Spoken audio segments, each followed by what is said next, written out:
I'm Sterling Tadlock, and I grew up in eastern North Carolina in a really small rural community, about 50 minutes southeast of Raleigh in a little town called Grantham. Um, I was raised as an only child. My dad was a sheriff's deputy, my mom was a stay at home mom. We lived a rural life. We never really traveled outside of the state.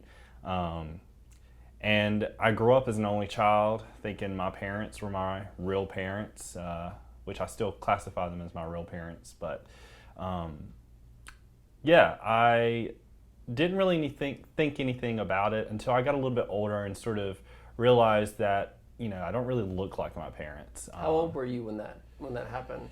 I was probably probably 11, 12, when I sort of noticed, my parents have different body shapes than me.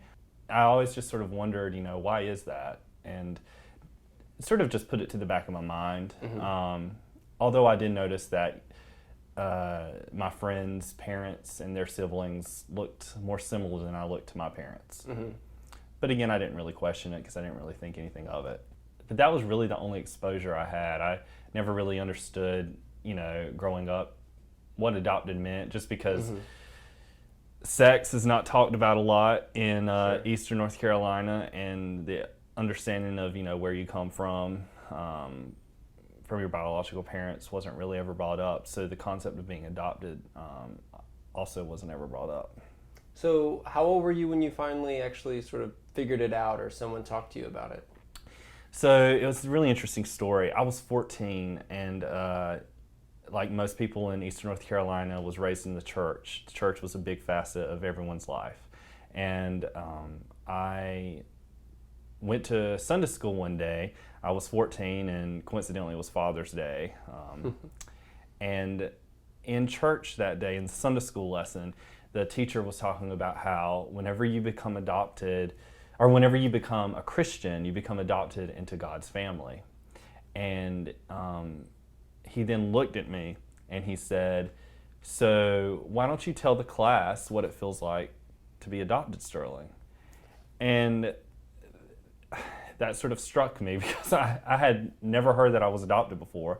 Like I said, I've thought that, I look a little bit different than my parents. And but then I saw pictures of me as a baby with my parents. And so, I just thought about it and I was like, no, I can't be adopted. And I remember there was a girl, a distant cousin of mine, who said, "Sterling's not adopted, those are his real parents."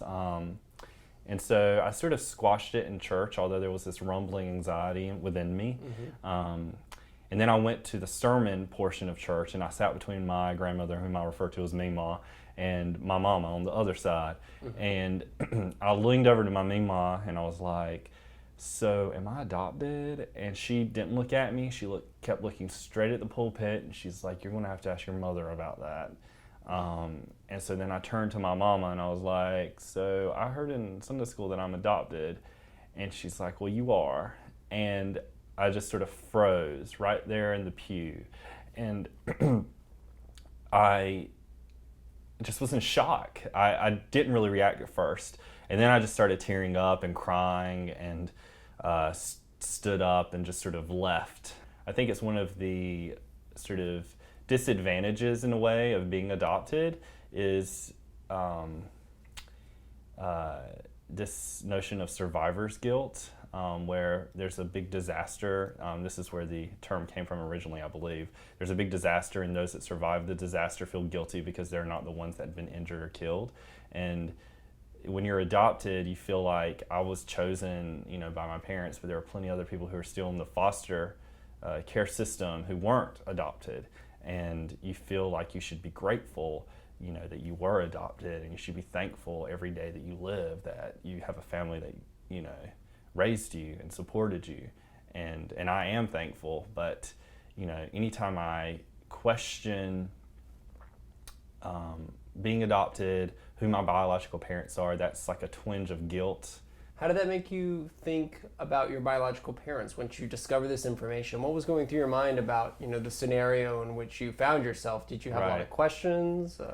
Yeah, I mean, I think there's a lot of fantasy that goes on with, who they could be. Like, are they like me? Do they act like me? Do they talk like me? What are their professions? Like, what if it's like, you know, I remember when I was a teenager, like, what if it's like some European, like, royal family who like shipped their child off to North Carolina and was reared by, you know, some really awesome Southern parents.